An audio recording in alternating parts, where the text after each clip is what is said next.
Kabanata 406. Masasabi ni Hattie sa isang sulyap na hindi posibleng maging may-ari si Mark ng isang plaza. Parang puro kasinungalingan ang sinabi ni Lani noon. Paghahatid ng mga sangkap sa pamamagitan ng helicopter at lahat ng pinag-uusapan tungkol sa fish paste. Lahat ito ay panloloko. Walang duda tungkol dito. Hattie, shut up, galit na sabi ni Lani. Paano nasabi ni Hattie na may kasamang lalaking escort si Melda? Naiinis siya nang marinig ang mga ganoong komento. Hindi kailanman pupunta si Melda sa ganoong lugar. Why should I? Ikaw ang naglilibot at sumisigaw sa galit. I want to meet your daughter. Oh, actually, forget it. I sure don't want to meet that male escort. Nakakahiya naman makisama. Kasama ang gayong tao, sabi ni Hattie at pagkatapos ay umalis kaagad. Nang magsimulang maglakad palayo si Hattie para makipag-usap sa iba, bigla siyang sinunggaban ni Lani na galit at sumirit, tumigil ka nga dyan. What are you doing? Don't think about arguing with me. Go get yourself a fine young man, surely he will help you distress. You could ask Melda's boyfriend to introduce you. Dapat marami siyang kilala sa kanila, panunuya ni Hattie. Panunuya. Mom, biglang tawag ni Melda. Nagawa niyang sumama kay Mark. Tita, bati ni Mark. Hello, sagot ni Lani. Mas maganda ang mood niya ngayong nakita niyang magkasama silang dalawa. Nakahinga siya ng maluwag na hindi pa sila naghihiwalay. Si Melda daw ay nanliligaw pa kay Mark. Tita Dakota, bati ni Melda kay Hattie. Oh, bakit auntie ang tawag mo sa akin? Mas matanda lang ako sa iyo ng ilang taon. Ate ang tawag mo sa akin, pagtatama ni Hattie sa kanya. Natahimik si Melda dahil doon. Si Hattie ay mas matanda sa kanya ng 10 taon, paano niya siya matatawag ng ganoon? Boyfriend mo ba ito? Pagkatapos ay itinoon ni Hattie ang kanyang tingin kay Mark. Akala niya hindi siya masamang tingnan. Medyo matipuno ang lalaking ito. Nagtataka siya, saang club siya galing. Baka pwede akong pumasok at maranasan ito kahit sandali. Yes, his name is Mark, pagpapakilala ni Melda. Tumanggo si Mark bilang pagsang-ayon. Hindi ka ba magalang? Hindi mo man lang ako binati, sarkastikong sabi ni Hattie. Naisipan pa niyang pumunta sa kanyang pinagtatrabahuan para tingnan ito ngunit masyado itong bastos. Mabilis siyang nagbago ng isip. Tita, hindi masiglang bati ni Mark. Bulag ka ba? Tawagin mo akong ate. Malungkot na sigaw ni Hattie. She's crazy. Don't mind her, galit na sabi ni Lani. Paano nakipag-usap si Hattie kay Mark ng ganoon? Nagkibit balikat lang si Mark bilang sagot. Medyo nagalit din si Melda at sinabi niya, Tita, huwag kang masyadong bastos. Nako, kahit ang sama ng ugali mo. Paanong magiging ganito ang buong pamilya mo? Hindi ba sapat ang pakikitungo sa iyo ng boyfriend mo?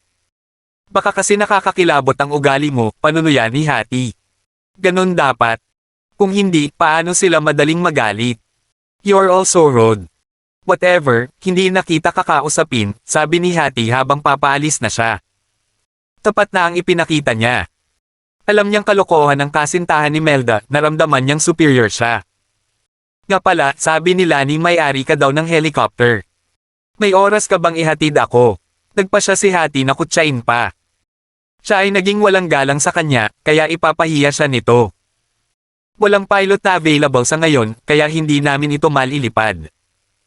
Paumanhin, kibet balikat na sagot ni Mark. Bagamat nagkamalay na si Bettina, nagpapagaling pa rin siya. Ang taong nagpilot ng helicopter ay nasugatan din ni Black Rose. Hindi alam ni Mark kung ano ang gagawin sa helicopter, kaya iniwan na lang niya ito doon. Sa bagay, dumating na rin ang eroplanong in order sa kanya ng kanyang ina noong nakaraan. Gayunpaman, hindi pinabayaan ni Mark ang sino man na lumipad ito palabas. Hintayin na lang niyang gumaling si Bettina at saka hilingin sa kanya na gawin ito. Walang piloto. Tama. Haha. Hindi ka ba magaling maglaro ng pretend? Ngumisi si Hattie. Hindi ako nagpapanggap, sabi ni Mark. Talaga. Hindi ka mukhang isang tao na kayang magmay-ari ng helicopter. Stop pretending. Mapusok na sigaw ni Hattie, kung hindi ka talaga nagpapanggap, bakit hindi mo hilingin sa isang tao na lumipad dito ngayon? Kakasabi ko lang sa'yo. Walang available na piloto, sagot ni Mark. Kahit na kayang magpalipad ng eroplano si Leona, ayaw siyang guluhin ni Mark sa isang maliit na bagay. Sabihin mo na lang na wala ka. Sumirit si Hattie habang nakatitig kay Mark, huwag mong isipin na hindi ko kilala kung sino ka. Gawin mo, tanong ni Mark na kakaiba ang pakiramdam. Naisip niya na hindi masama ang figure ni Hattie. Siya ay may tipikal na figure ng isang maayos na babae. Gayunpaman, hindi matindaan ni Mark na nakilala niya ang babaeng ito noon. Paano niya nalaman ang tungkol sa kanya? Oo, you are the young master of a club, right? Oh, you don't have to put on a act in front of me. I often go clubbing so I know these things. I look pretty, no? Kung mapasaya mo ako, bibisitahin kita sa susunod. Pero masunurin lang ang gusto ko. Masunurin ka ba? Mayabang na tanong ni Hattie. Napakurap si Mark na hindi makapaniwala. Halos masira ang kanyang pag-iisip sa lugar. Kailan siya naging male escort? Paano siya nakarating sa ganoong conclusion? Mabilis na umiling si Mark bilang tugon. Ayos lang kung hindi ka masunurin. Hahanapin pa rin kita. Sabihin mo sa akin, saang club ka nagtatrabaho? Nakangiting tanong ni Hattie. Hindi ako nagtatrabaho sa isang club, sagot ni Mark. Stop pretending. Sus, nagalit ka sa akin. Panoorin mo akong paalisin kayong tatlo dito. Mayabang na banta ni Hattie. Tinulyapan siya ni Mark at naisip, gusto niya tayong paalisin. Natatakot ka na ba? Malayong kamag-anak ko ang may-ari ng hotel na ito. Tatawagan ko lang at lalabas ka agad dito, she sneered.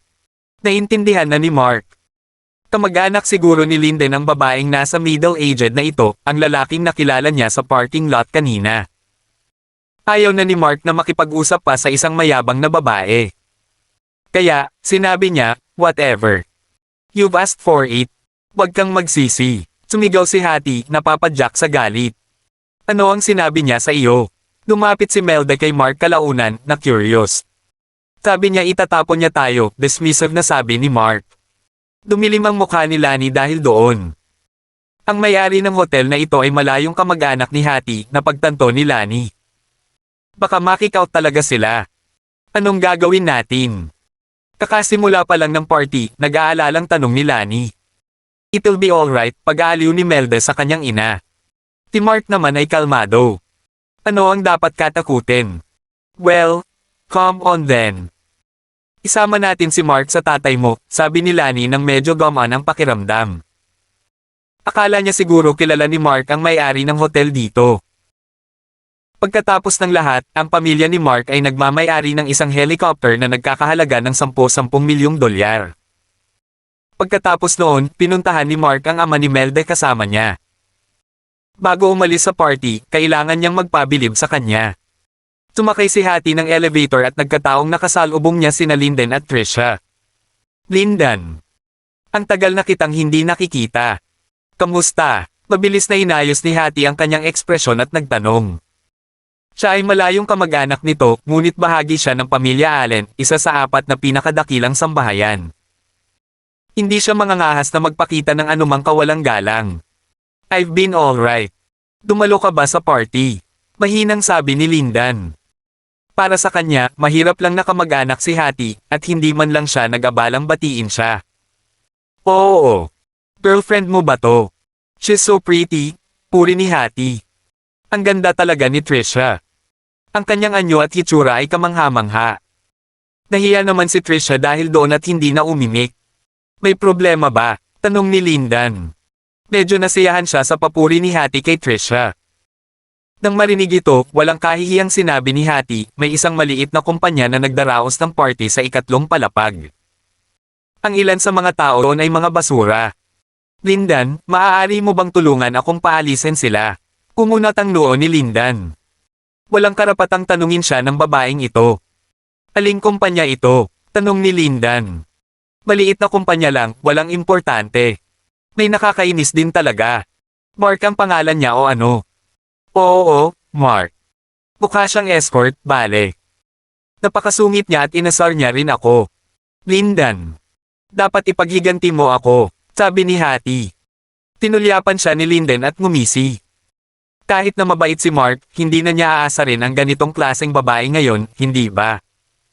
Gayunpaman, wala siyang pakialam upang malaman. Hindi na niya nagustuhan si Mark sa unang tingin. Dahil ito ay isang pagkakataon upang sipain siya palabas, malugod niyang tatanggapin ito. Sige, sagot ni Lindan. Salamat, Lindan. Naaalala mo pa ba yung panahong niyakap kita noong bata ka? Tinubukan mong kunin ang lahat sa aking mga bisig at gusto mo akong kagatin. Napangiti si Hattie habang siya ay napaatras. Kung wala ka ng ibang sasabihin, pwede ka nang umalis, agad na sabi ni Linden na naiinis sa imagery. Mabilis na tumango si Hattie. Sige. Pagkatapos ay mabilis siyang tumakbo palabas, nakaramdam ng panghihina ng loob. Kinuha ni Linden ang kanyang cellphone pagkatapos. Oo, pumunta ka sa ikatlong palapag, utos niya sa pamamagitan ng telepono. Pagkababa, ngumiti si Linden at sumakay ng elevator papunta sa pinakataas na palapag. Ngayon iyon ang tatawagan niyang party. Mark ay basura. Hindi man lang siya kwalipikadong umakyat sa high-end na lugar na ito. Noon lang, biglang nagmaterial si Hattie at lumapit kay Mark. I said I would drive you out. You better be prepared, ninisyon siya nito. Kumunat ang noo ni Mark dahil doon. Baliw ba ang babaeng ito? Parehong nagalit sina Melda at Lani nang marinig iyon. Sumigaw si Lani, umalis ka dito. Kayo ang kailangang umalis. Lahat kayo ay masama ang ugali. Karapat-dapat kayong maging mahirap, panunuyan ni Hattie. Bakit ba kasi nag-abala pa silang mag-party dito? It was Rubes, she would not attend any of their events anymore. May magpapalaya sa'yo dito. Huwag mong sabihing hindi kita binalaan, dagdag ni Hattie. Nang aalis na siya, dumating ang manager ng hotel. Tuwang-tuwa si Hattie nang makita ito. Kawakas, may dumating na para habulin sila. Dahil tumanggi si Mark na aliwin siya, nagpasya siyang pagsisisihan ito. Sa pag-iisip nito, tinitigan ni Hattie si Mark na may nanunuyang ngiti. Kabanata 407. Biglang dumating ang manager ng hotel at ilan pang staff. Lahat ay may walang kibo na mga mukha. Nang makita ito, naramdaman ni Lani na may mali. Talagang inutusan ni Hattie ang mga tao na sipain sila palabas. Ano ang dapat niyang gawin ngayon? Ngayon lang napagtanto ni Lani na si Hattie ay isang malayong kamag-anak ng may-ari ng hotel na ito. Napahamak sila ngayon. Hindi naging madali para sa kumpanya ng ama ni Melden na magdaos ng ganoong party. Nasa kalagitnaan pa lang sila at lahat ay maaaring makikout ngayon bago sila makapagsaya. Ito ay magiging isang malaking kahihiyan. Hindi kaya ni Lani na mawala ang kanyang dignidad ng ganoon. Melda, anong gagawin natin? Nag-aalalang tanong ni Lani. Ang hotel na ito ay kabilang sa isa sa 4 na pinakadakilang sambahayan sa bansa, ang pamilyang Allen. Tila ay sapat na makapangyarihan upang sipain ang mga tao sa kanilang ari-arian, syempre. Sino ang makakalaban sa kanila? Naglakas loob si Lani na hindi. Ang kanilang kumpanya ay nagkakahalaga lamang ng 10 milyong dolyar. Para sa pamilya Allen, ang halagang iyon ay walang kahulugan. Maaaring isara ng pamilya Allen ang kanilang kumpanya anumang oras. Gayunpaman, nakakahiya pa rin para sa kanila na makikout ng ganito. Nasa dilema si Lani. Mom, don't worry. Pakinggan muna natin ang sasabihin nila, mahinahong sabi ni Melda. Iyon lang ang kaya nilang gawin. Sa harap ng pamilya Allen, maliban kung sila ay mula sa iba pang 3 pinakadakilang pamilya, ang paglaban ay haantong sa isang hindi maiiwasang wakas. Kapag sila ay pinalayas ng pamilya Allen, ang mga taong tulad ni Lani at Melda ay hindi magagawang gumawa ng gulo o magalit. Maaari lamang nilang sipsipin ito at tanggapin ang kahihinatnan. Ito ang malaking agwat sa pagitan ng kanilang mundo. Walang magawa si Melda. Ang 4 na pinakadakilang sambahayan sa bansa ay mga pamilyang nagpatuloy sa kanilang pamana para sa mga henerasyon sa dulo ng hindi bababa sa 500 taon na ngayon. Masyado silang malakas para labanan. Dapat ay isang magandang araw, paano ito napunta sa ganoong gulo? Isang tahimik na buntong hininga ang pinakawalan ni Melda. Kung talagang nakikout sila, kailangan nilang tanggapin ito. Melda, may ideya ba si Mark kung ano ang gagawin dito? Sabik na sabik si Lani habang nagtatanong. Naglalakad ang manager ng hotel na walang pakialam sa mukha. Bakit pa siya bababa dito kung hindi para palayasin sila? Grupo ng mga tao sa pinangyarihan, ang tanging taong sapat na may kakayahang ipagtanggol sila ay si Mark. Siya lang ang nakakapagkumpara sa pamilya Allen. Ang lahat ng iba dito ay hindi gaanong mahalaga. Paano kung si Mark ay nagmamay-ari ng isang helicopter at isang plaza?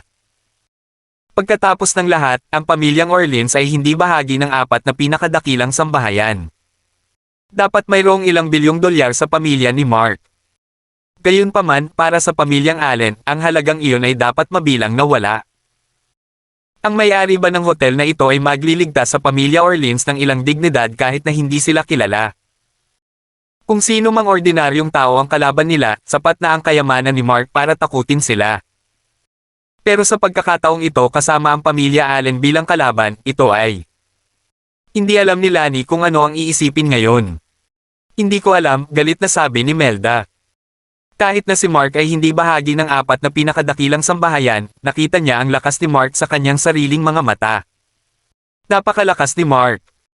Gayunpaman, hindi alam ni Melda kung maihahambing niya ang pamilya Allen. Pagkatapos ng lahat, hindi pa siya nakikipag-ugnayan sa pamilya Allen bago ang araw na ito.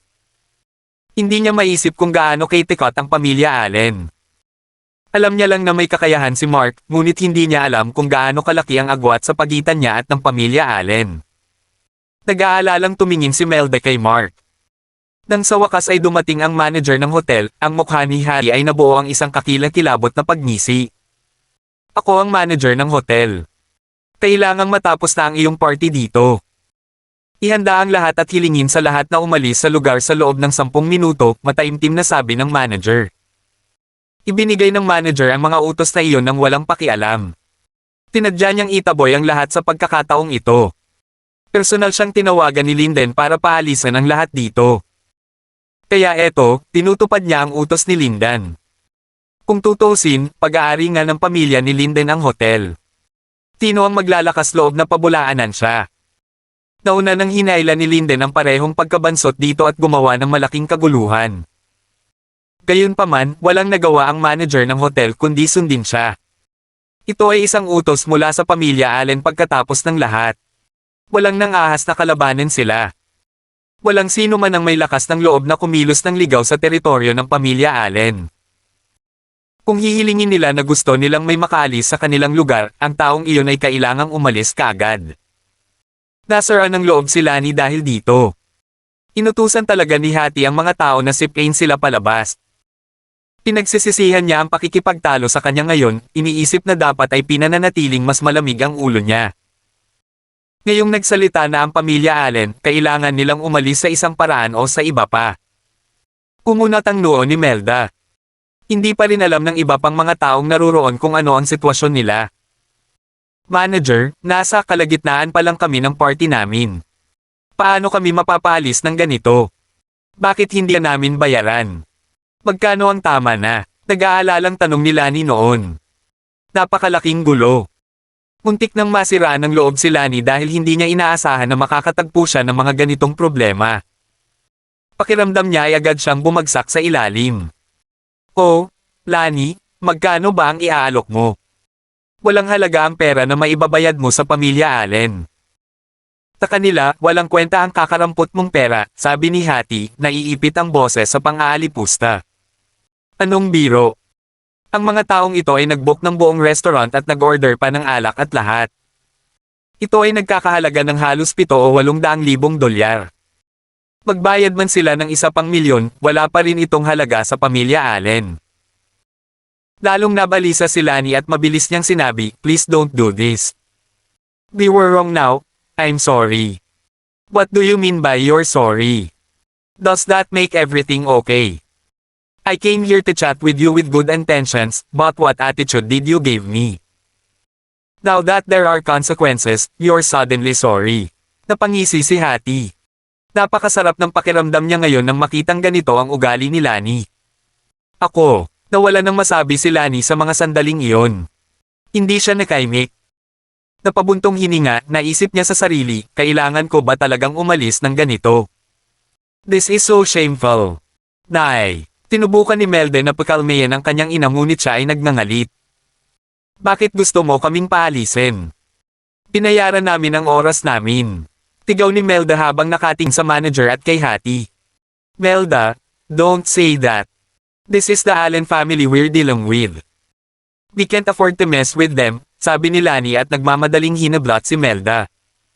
Naguguluhan siya. Natatakot siya na baka magdulot ng gulo si Melda kung magpapatuloy siya. Pero mom, walang magawang sabi ni Melda. Haha. Melda, hindi ka pa ba nakakalabas para mapansin ang mga ganitong sitwasyon? Naging tanga ka ba? Sa tingin mo may sasabihin ka dito? Panunuya ni Hattie. Mag-impake ka na at umalis na, muling hiling ng manager. Pero binayaran namin ang oras namin dito. Tinaman siya ng tingin ni Melda habang sinasabi niya. E ano ngayon? Walang pakialam na tanong ng manager. Nagbayad na kami. Kaya, hindi mo kami mapapalis kung kailan mo gusto, argued ni Melda. So, gusto mong ibalik ng pamilya Allen ang pera sa iyo? Muling nguya ni Hattie. Walang nang ahas na magtaas ng boses sa Allen family ng ganito. Hindi man lang humingi ng refund. Aalis lang sila nang sinabihan sila. Melda, matapang ka, no? How dare you ask the Allen family for a refund? Do you think you have the right to ask for it? Mapusok na tumikim si Hattie. Hindi sigurado si Melda. Sa mga mata ng pamilya Allen, alam niya na siya ay itinuturing na walang kwenta. Siya ay pinalayas ngayon ngunit hindi niya naisip na ito ay patas. Ito ay mapangahas. Wala silang ginawang masama para marapatan ito. Ito ay ganap na malupit at hindi patas. Gusto mo bang ulitin ko? Ay klang kwarto sa loob ng 10 minuto, ulit ng manager sa sarili. Melda, umalis na tayo rito.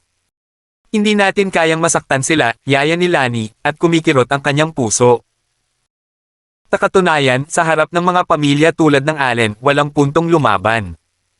Hindi sila kwalipikado. Nay, muling pakiusap ni Melda bago nagpakawala ng mahinang buntong hininga. Kakabukas lang niya ng isang chain restaurant mag-isa. Alam niyang kapag lumaban siya, maaaring masira ang kanyang pagsusumikap. I'm going to inform everyone now, sabi ni Lani. Siya ay labis na nalungkot. Nako, walang makakatulong sa kanya. Gaya ng inaasahan, palagi siyang walang kapangyarihan at inaapi ng iba. Tita, wait lang, biglang nagsalita si Mark. Napatingin si Lani kay Mark doon at mas lalong kumirat ang puso niya. Mark, stop talking. Umalis na tayo dito. The Allen family. We can't afford to offend them. Alam ni Lani kung paano gumagana ang lahat. Sa bansang ito, kung hindi sila bahagi ng the 4 greatest households, wala silang ibang silbi. Napatingin si Melda kay Mark noon. Alam niyang gusto nitong tumulong, ngunit ito ang pamilyang Allen na kanilang kinakaharap. Ayaw niyang i-drag si Mark sa gulo na ito, kaya naisip niyang mas mabuting huwag na lang tumulong si Mark. Tita, susunod na lang ba tayo sa kanila? Ganun na lang. Malinaw na tanong ni Mark. Napabuntong hininga si Lani dahil doon at pinaalalahanan siya, Mark, huwag kang magpakatanga. Mas mabuting umalis na tayo. Kailangan nating malaman ang lugar natin sa teritoryo ng iba. Medyo nadismaya pa rin si Lani sa kanya. Si Mark ay nagmamayari ng isang plaza at isang helicopter. Ngunit paano kung masiyahan siya sa mga pagkain na nagkakahalaga ng halos $1,000,000? Wala iyon sa pamilya Allen. Bagamat siya ay lubos na nasisiyahan kay Mark bilang nobyo ni Melda, hindi na niya natiis na gumawa ng karagdagang paghahambing sa kanya. Malayo pa rin siya sa kung ano ang tunay na kapangyarihan. Pagkatapos ng lahat, si Mark ay hindi miyembro ng 4 greatest households. Paano siya magkakaroon ng kakayahang lumaban sa pamilya Allen? Habang iniisip niya iyon, mas lalo siyang nakaramdam ng sama ng loob. We're not invading anyone's territory. We've paid for it. Fair and square? Mataray na sabi ni Mark. Pumunat ang noo ng manager at inisip kung naghahanap ba ng gulo ang binatang ito. Kabanata 408. Napabuntong hininga si Lani. Hindi ba naintindihan ni Mark na lahat sila ay nasa teritoryo ng iba ngayon? Melda, sabihin mo kay Mark na tumigil na sa pagsasalita please, walang magawang pakiusap ni Lani. Sige, nagsimulang mag-alala si Melda. Kung magsalita si Mark, magagalit siya sa pamilya Allen, hindi ba? Mark, simyo lang sabi ni Melda habang kinakagat ang labi niya.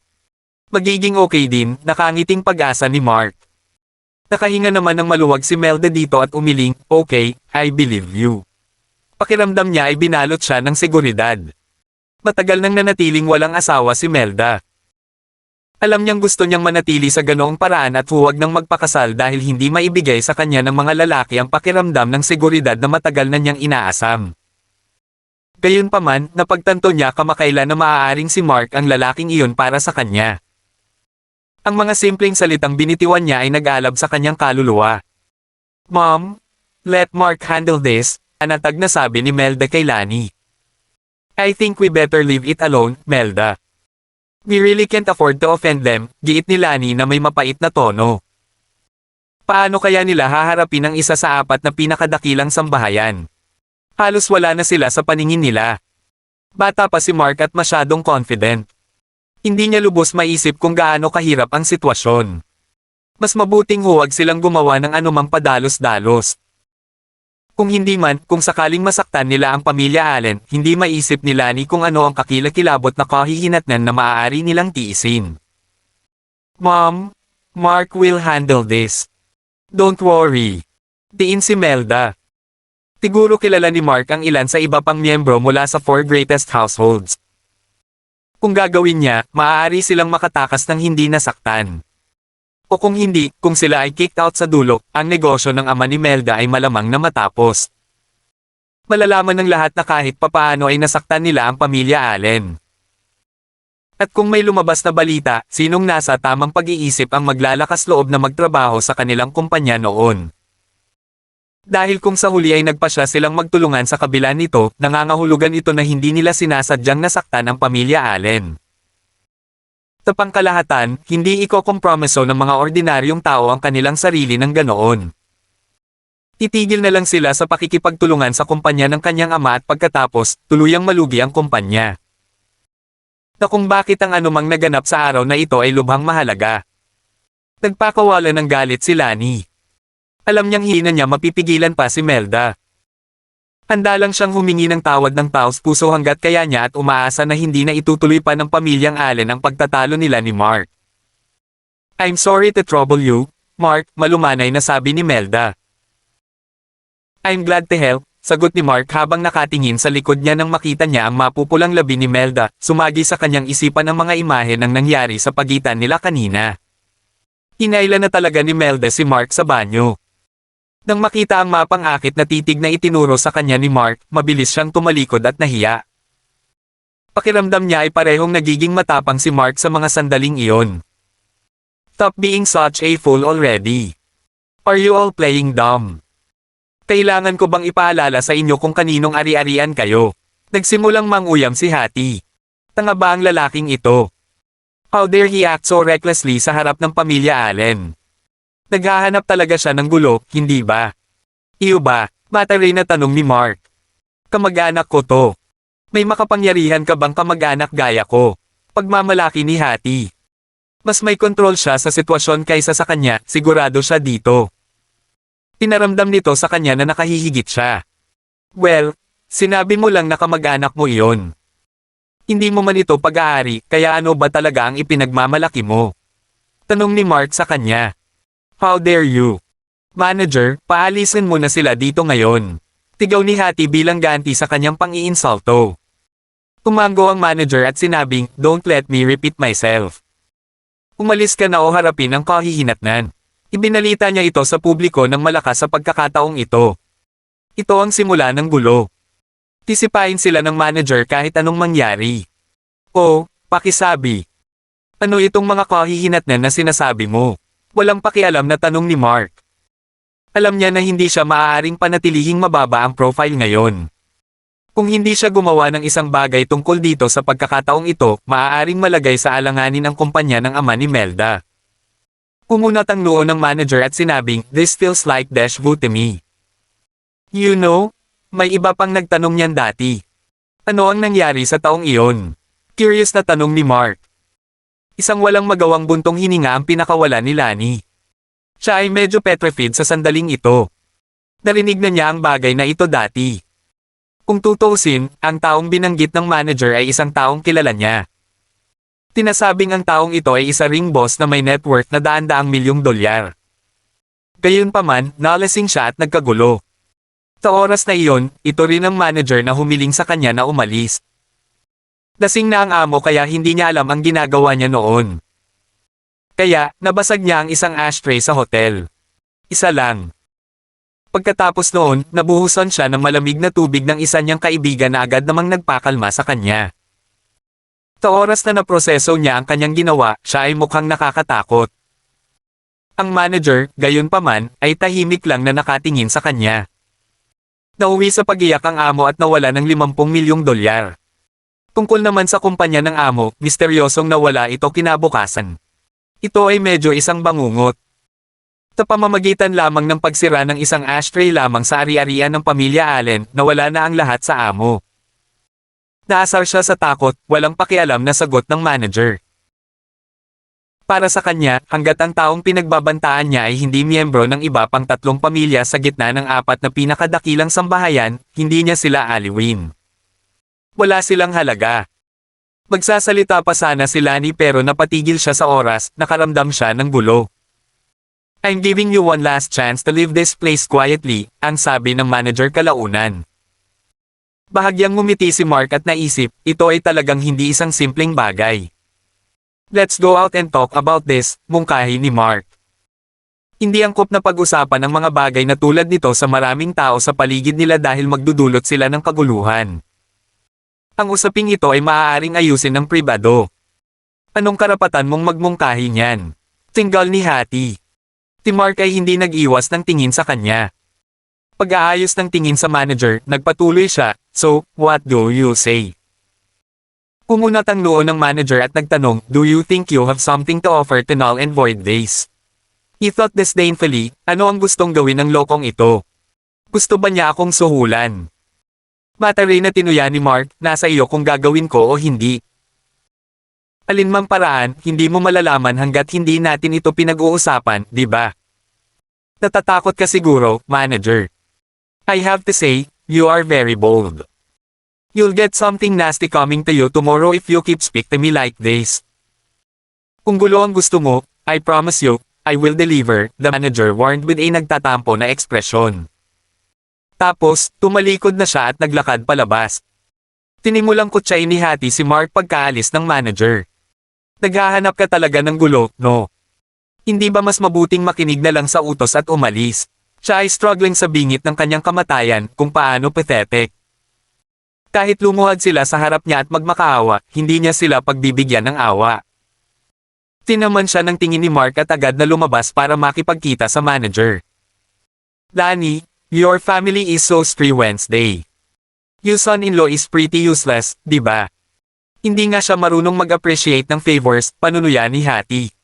Mas naging masaya siya sa mga sandaling iyon. Nasa dulo na si Lani. Ito ay talagang nawawalan ng kontrol at ang kanilang mga libingan ay hinukay na. Lalong ipinagmamalaki ni Hattie ang katotohanan iyon. Melda, could you please tell Mark to stop it? Just ask him to get back here, nag-aalalang sabi ni Lani.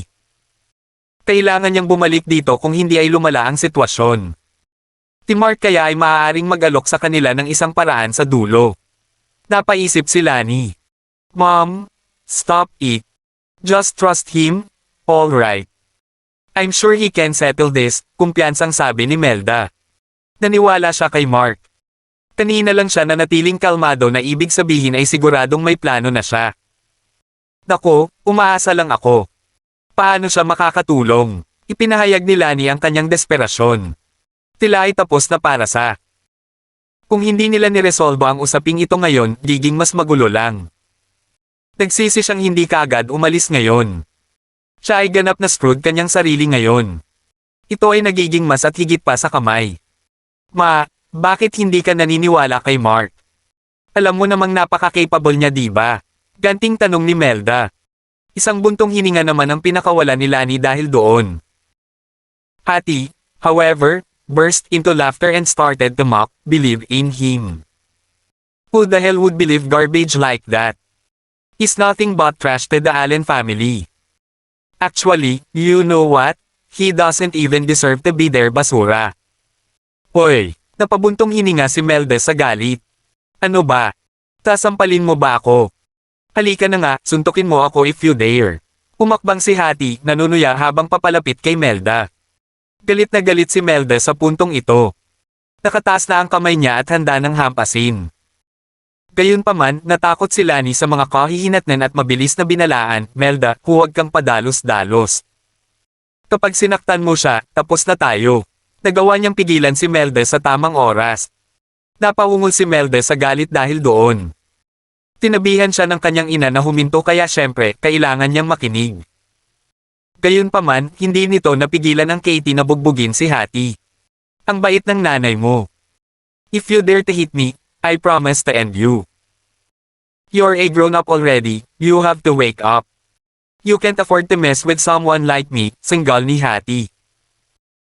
Tahimik na napabuntong hininga si Melda at lumingon, tinitignan kung saan umalis si Mark at ang manager. Maaayos kaya ni Mark ang usaping ito? Umaasa siya. Nagpapanik na si Lani. Nang makitang nanlumo si Melda, nagsimulang ngumiti si Hattie. Akala niya ay medyo matino si Melda. Ngayon ang natitira pang takutin ay ang lalaking iyon. Tumingin din si Hattie sa labas na may paghihiganti sa kanyang mga mata. Sa sandaling ito, ang mga tao sa party ay nagsimulang kumilos na medyo kakaiba. Anong nangyayari? Bakit nandito ang manager ng hotel? Akala nila. Nang makalabas si Mark at ang manager, pinandilatan ng manager si Mark at malamig na sinabi, mayroon kang 30 segundo. Iyon lang ang handa kong ibigay sa iyo. Kailangan niyang lutisin ang bagay na ito sa lalong madaling panahon. Ayaw na niyang mag-aksaya pa ng oras sa mga katulad nila. Ngumuso si Mark sa hindi makapaniwala habang iniisip niya ang sarili, may halaga ba ako ng 30 segundo lamang ng oras ng taong ito? Kabanata 409. Dahil ganoon ang inilatag ng manager, hindi nagabala si Mark na maging mahinahon at nagsimulang magsabi, nagpapaparty dito ang kaibigan ko. Hindi kami aalis hanggat hindi pa opisyal na natapos ang party. Nagdaraos ng company party ang ama ni Melda. Ito ay magiging walang katotohanan na kick-out ang lahat ng biglaan. Ito ay hindi katanggap-tanggap. It's not up to you. Young Master Allen issued the order for you all to leave, sabi ng manager, walang pakialam ang tono nito. Akala niya ay katawa-tawa ang sitwasyong ito. Sino si Mark? Paano siya naging matapang? Well, I don't care. I stand by what I said. I won't leave until the party ends, matigas na sabi ni Mark. Sumimangot ang manager at muling nagtanong, is this your final decision? Oo nga, pagkumpirma ni Mark. Then, I'm afraid I'll have to disappoint you. Kapag hindi agad umalis ang lahat, tatawag ako ng security dito para paalisin ang bawat isa sa inyo, pagbabante ng manager. Ayaw na niyang mag-aksaya pa ng oras dito sa punk na ito. Alam mo ba kung kaninong ari-arian ito? Patuloy niyang tanong. I do, sagot ni Mark. Then, you should be clear on where you stand. The Allen family are not people for a person like you can deal with willy-nilly. You'll suffer if you continue push it. Hindi mo alam kung sino ang ginugulo mo. Kasama, angal ng manager. Nang aalis na siya, hindi inaasahang napangiti si Mark. Nang makita ito, sumimangot ang manager at nagbabala, gusto mo bang magkagulo? Naisip niya na talagang sinusubukan ni Mark na pukawin ang ilang gulo. Tell me your price, biglang sabi ni Mark. Anong ibig mong sabihin? Anong presyo? Sabi ng manager habang ang mukha ay nalilito. Ano ang pinag-uusapan niya? Yung hotel. Magkano kaya? Bibili ako, matapang na sagot ni Mark. Ito ay isang 5-star hotel at ito ay matatagpuan sa isang pangunahing lugar na mabuti para sa negosyo. Naisip ni Mark na makukuha niya si Karen na padalhan siya ng pera para bilhin ang hotel na ito dahil mukhang magandang investment ito. Ang Hotel Luna ay nagkakahalaga ng humigit kumulang 4 bilyong dolyar na dapat ay katulad nito. Naisip niyang sapat na ang 3.5 bilyong dolyar para mailok ito. Pagkatapos ng lahat, ang hotel na ito ay malinaw na hindi kasing kahanga-hanga ng Hotel Luna. Tinuwanan siya ng manager nang marinig niya ito.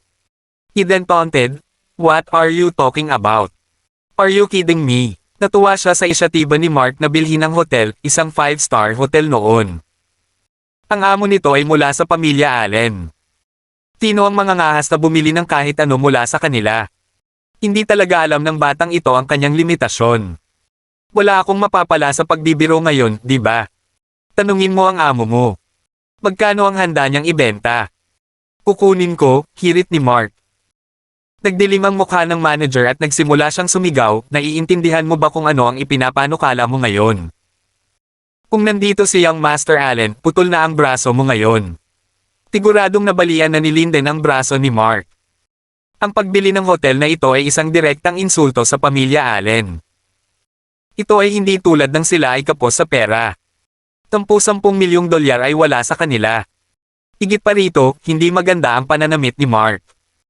Nag-aalinlangan ng manager na ang punk na ito ay maaaring magkaroon ng ganoong kalaking pera sa kanyang pag-aari.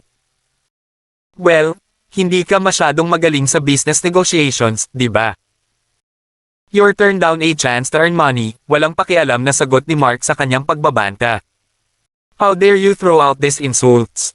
Galit at hindi makapaniwalang sabi ng manager. So what if I did? Tumingin sa kanya si Mark at mahinahong sinabi. Snap! Sa isang pagpitik ng kanyang mga daliri, nakuha ng manager ang higit sa 100 ng mga security guard upang magtipon sa kanilang paligid. Dalhin mo siya sa basement, utos ng manager. Tinitigan ng mga security guard si Mark nang walang pag-aalinlangan.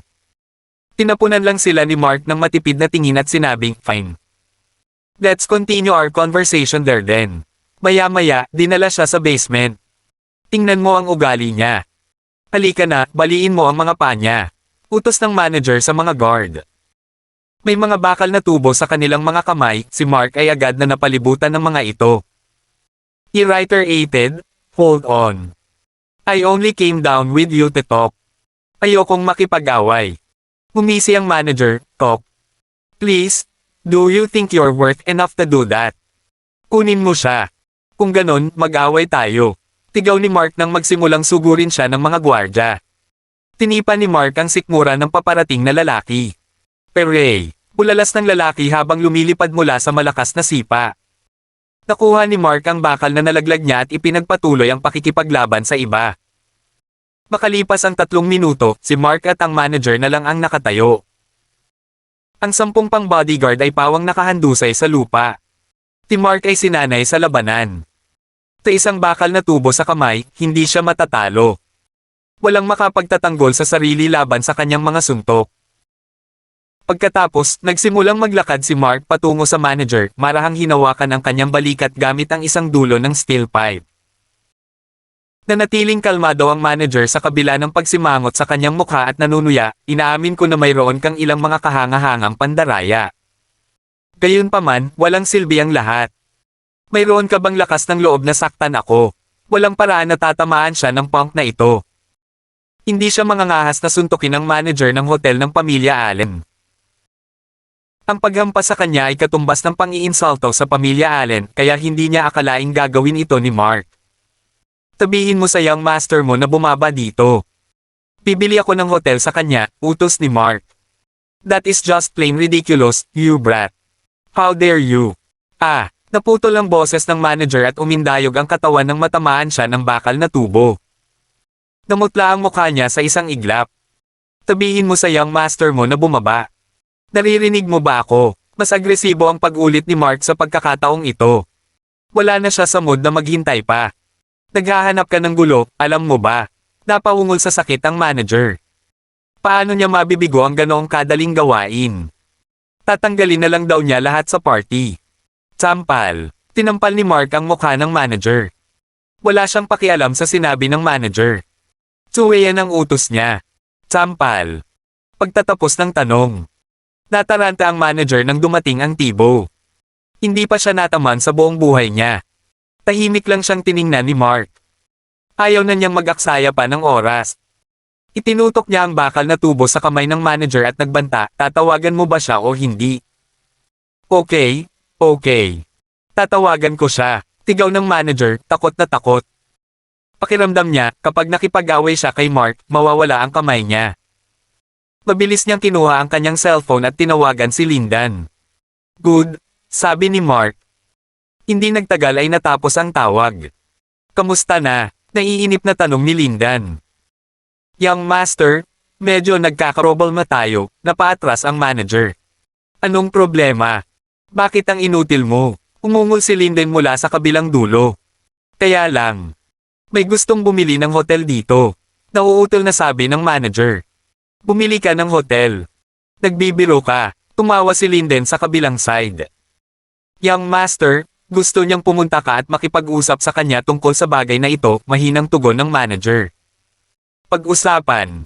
Hindi na kailangan. Kunin ng mga tao na dalhin siya sa basement at pilayin siya. Pili ni Lindan. Pinaba niya kaagad ang telepono pagkatapos noon. Natigilan ng manager dahil doon. Nagpa siya naman si Mark na suntukin ng manager dahilan para mapasigaw ang huli sa sakit. Tara na, mag-away tayo.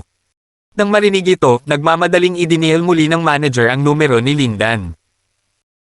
Nang makalusot ay maririnig mula sa telepono ang pangungutya ni Linden habang bumubulong, gusto mo talagang matanggal sa trabaho, no? How dare you keep bothering me?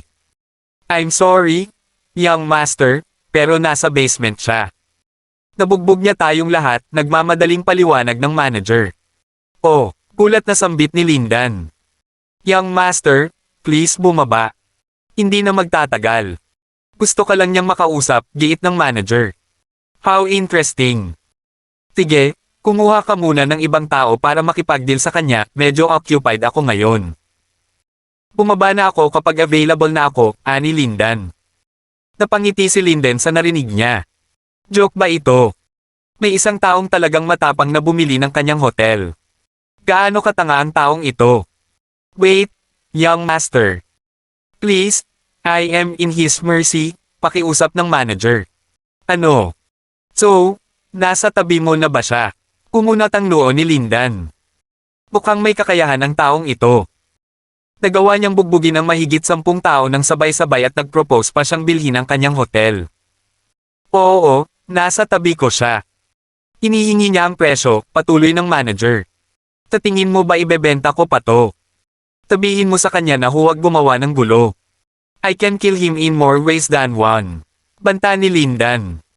Nanliit ang mga mata ni Linden sa isang masamang tingin habang nagsasalita. Magkano ang gusto mo? Bigyan mo ako ng presyo, biglang sumundot ng malakas si Mark. Napakunot ang noo ni Linden nang marinig ang boses nito. Medyo pamilyar yung boses. Tapos, nagliwanag yung mata niya in recognition. Parang Mark. Yung mga basurang nakasalubong niya lang sa parking lot. Gusto mong bilhin ang aking hotel. Nanunuya si Lindan. Ito ay kawili-wili. Ayaw makikout ni Mark kaya nakagawa siya ng napakasamang plano.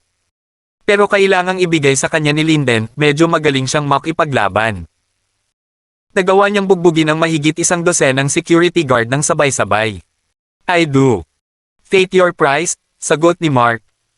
Siguradong magaling ka sa pagpapanggap na may kaya. Alam mo ba talaga kung magkano ang halaga ng 5-star hotels? Tanong ni Lindan. My mother owns one actually. They're worth about $3 to $4 billion, diretsong sagot ni Mark. Haha. Kakasabi mo lang meron ang nanay mo. Anong kalokohan? Haha, napahagalpak ng tawa si Linden dahil doon. Ang tanga ba ito? Halos lahat ng 5-star hotel sa bansa ay pagmamayari ng 4 greatest households. Sino ang punk na ito para magdeklara ng ganoong kalokohan? Tell me how much you're willing to sell your hotel. I'll buy it, sabi ulit ni Mark. What's the point? You will not be able to afford it anyway. I'll let you in a bit though, the land alone costs about $2 billion. What do you think now? Are you intimidated? Nanunuya si Lindan. Medyo, pag-amin ni Mark. Akala niya ay halos $3 bilyong lang. Hindi niya inaasahan na ganoon kalaki ang halaga ng lupa mismo. Sa pagtatayo ng hotel, hindi ba't ang buong lugar ay nagkakahalaga ng 6 hanggang 7 bilyong dolyar? You can't even afford 2 billion. And yet you want to buy my hotel. Just get the hell out. Natatawang sabi ni Lindan. Nakita niyang katawa-tawa ang tanggang ito. Kung maglabas ng 2 bilyong dolyar ngayon, ibebenta mo ba ito sa akin? Tanong ni Mark. Naisip niya na magiging magandang investment ito sa katagalan basta maganda ang negosyo. Kung kailangan pa niya ng 6 o 7 bilyong dolyar, maaari niyang tawagan si Karen at hilingin ito. Medyo madali. Kabanata 410. Matapos marinig ang sinabi ni Mark, tinawanan lang siya ni Lindan. Tinabi lang ba nitong tanga na babayaran niya siya ng $2 billion? Tino siya sa akala niya. Haha. You are one hell of a comedian. Babayaran mo ako ngayon ng $2 bilyong. Talaga, napangiti si Lindan. Curious naman si Trisha na kanina pa nakaupo sa tabi niya. Tino ang kausap ni Linden. May nanlilibak ba siya sa telepono? Gustong makinig ni Trisha sa usapan pero hindi niya narinig. Gayunpaman, siya ay isang young master ng pamilya Allen. Bukod sa 3 pang pinakadakilang sambahayan sa bansa, maaari niyang kutsain ang sino mang gusto niya. Hindi ito isang malaking bagay. Pero sa pagkakataong ito, gustong malaman ni Trisha kung sino ang tinatawanan niya. Napaka-curious niya. Oo, kaya ko. Basta pumayag ka, walang pakialam na sabi ni Mark. Ang halaga ng pera na iyon ay walang halaga kay Karen. Makukuha niya ito sa isang tawag sa telepono. Sorry, pero hindi kita sineryoso ngayon. Hintayin mo ako dyan. Pagkatapos ko dito, bababa ako at kakausapin kita ng personal. Buti na lang hindi ka na tumakas. I'll have you hinahabol. Banta ni Lindan. Ang 4 na dakilang sambahayan ay hindi dapat basta-basta. Medyo confident siya. With that, binabanan niya ang phone. Muling tumawa si Linden at nagpatuloy sa pagdial ng isa pang numero. Oo, magpadala ng 30 lalaki sa hotel. Nakangiti si Linden habang nag-uutos. Tiyak, sapat na ang 30 tao para talunin si Mark. Pagkatapos, naglakad siya patungo sa magandang si Trisha at nag-clink silang dalawa ng mga wine glass nila. Masaya at nasasabik si Lindan. Pagkatapos uminom ng kaunting alak, si Trisha ay may magandang pulang blush na ipininta sa kanyang mga pisngi. Siya ay isang ganap na kayamanan. Oy, may sasabihin ako sa'yo nakakatawa, nakangiting sabi ni Lindan. Tumago si Trisha bilang pagsang-ayon. Ipinapalagay niya na ito ay tungkol sa nangyari ngayon. Sasabihin ba niya kung sino ang tinatawanan niya? Ngayon lang, may nagsabi na gusto nilang bilhin itong hotel, nakangiting sabi ni Lindan. Medyo nagulat si Trisha sa narinig. No wonder natawa si Lindan. May nagalok ba talaga na bumili ng hotel ng pamilya Allen? Tinong tanga ang maaaring mayabang. Maaaring ito ay isang tao mula sa iba pang greatest households. Ang hotel na ito ay pag-aari ng Allen family na sa kanyang sarili ay sapat na upang balaan ng mga tao sa pagbili nito. Ang halaga ng hotel ay napakataas at ang mga ordinaryong tao ay hindi kailanman mangarap na kayang bayaran ito. Kung tutuusin, alam ni Trisha na ang lupain ng hotel na ito ay nagkakahalaga ng higit sa $2 bilyong. Kung walang hindi bababa sa 5 o 6 na bilyong dolyar sa kamay, imposible para sa sinuman na bumili nito. Ngumiti si Trisha doon at sinabing, that is indeed funny. Walang duda. Magkano sa tingin mo ang maibebenta ng hotel na ito? Nakangiting tanong ni Lindan. I don't think anyone could afford it, sagot ni Trisha na ayaw niyang masyadong isipin ang mga ganitong bagay. Masarap ang pakiramdam niya sa araw na ito, at ayaw niyang sagutin ang mga ganoong tanong. Oo, ang iba pang 3 pinakadakilang sambahayan ay tiyak na hindi sapat na hanggal na bilhin ang hotel. Kaya, sinong matapang na individual ang nagmungkahi ng ideya? Kung may nakabili ng hotel mula sa pamilya Allen, malamang na magdulot ito ng malaking kaguluhan sa bansa. Napangiti si Linden doon. Matalino si Trisha, at talagang nagustuhan niya ito. Nga pala, sino ang taong gustong bumili nito? Tanong ni Trisha. Na-curious pa siya. Oh, you know him? Actually. It was Mark Orleans, yung lalaking nasa parking lot kanina. Nakangiting sabi ni Lindan. Mark. Nagulat si Trisha sa narinig. Bakit?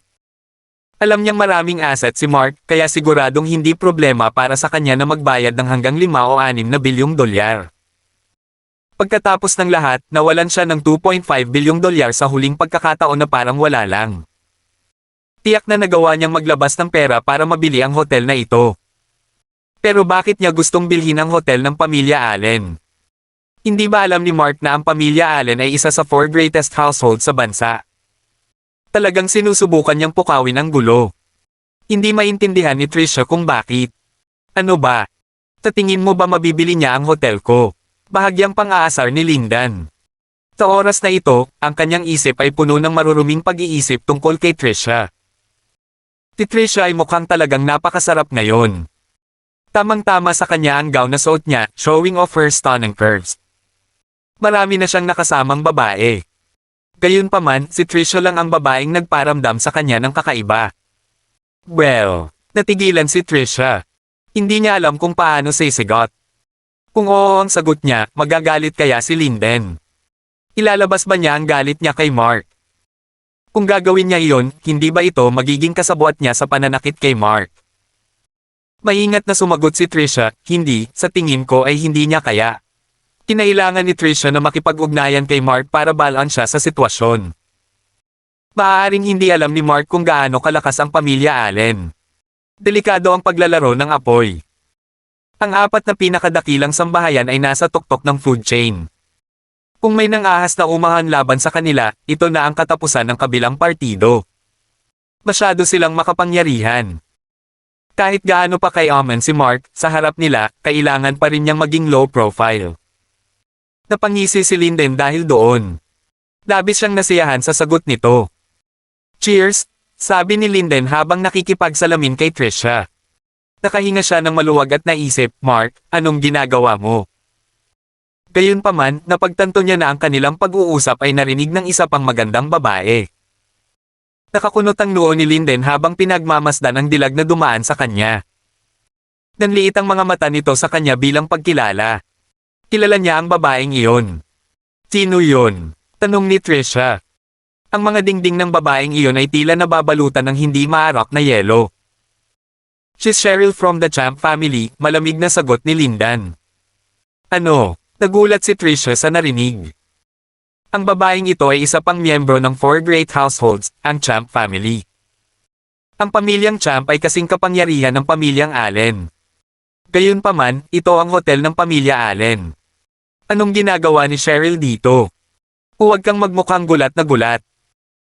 Kahit na ang four greatest households ay hindi nagkakasundo gaya ng iniisip ng mga tao, hindi tayo ganap na hindi sibil, paliwanag ni Lindan. Ito ay isang partido pagkatapos ng lahat. Maaaring dumalo ang sinumang karapat-dapat.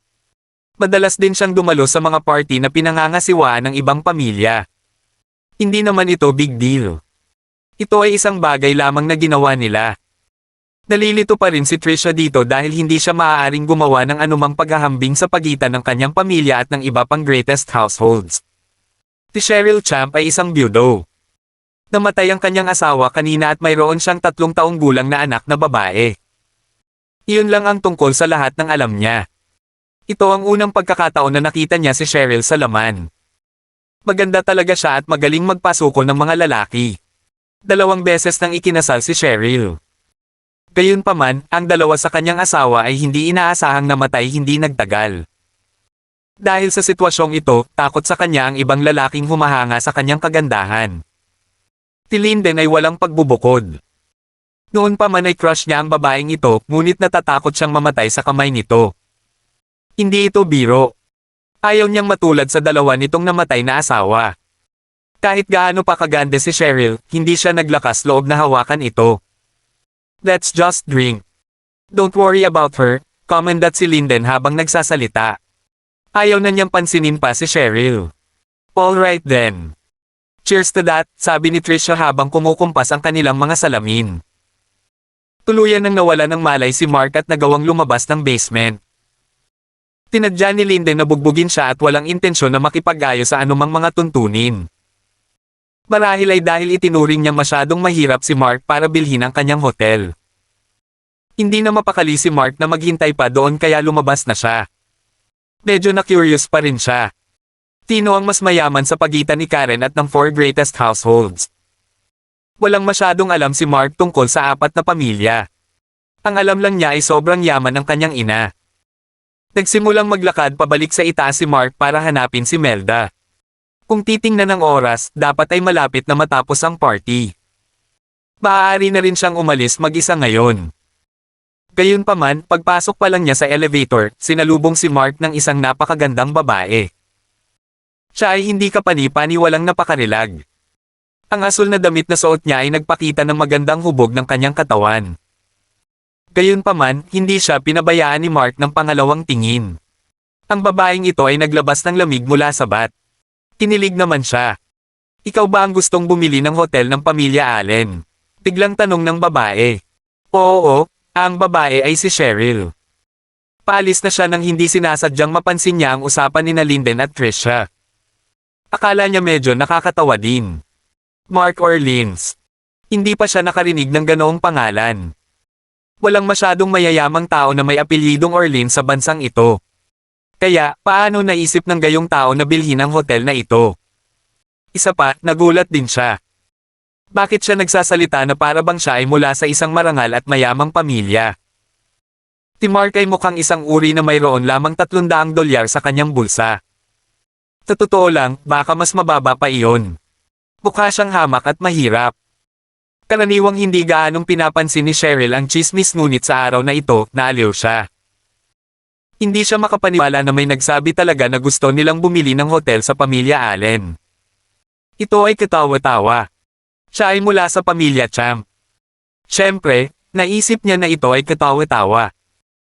Gayunpaman, medyo nadismaya siya nang malaman na ang lalaking ito dito ay si Mark. Paano mo nalaman? Tanong ni Mark na medyo nalilito. Iniling ba ni Linden na lumapit sa babaeng ito? Miyembro rin ba siya ng pamilya Allen? Tagutin mo ang tanong ko, malamig na tugon ng babae. Galing ka sa pamilya Allen, hindi ba? Tanong ni Mark.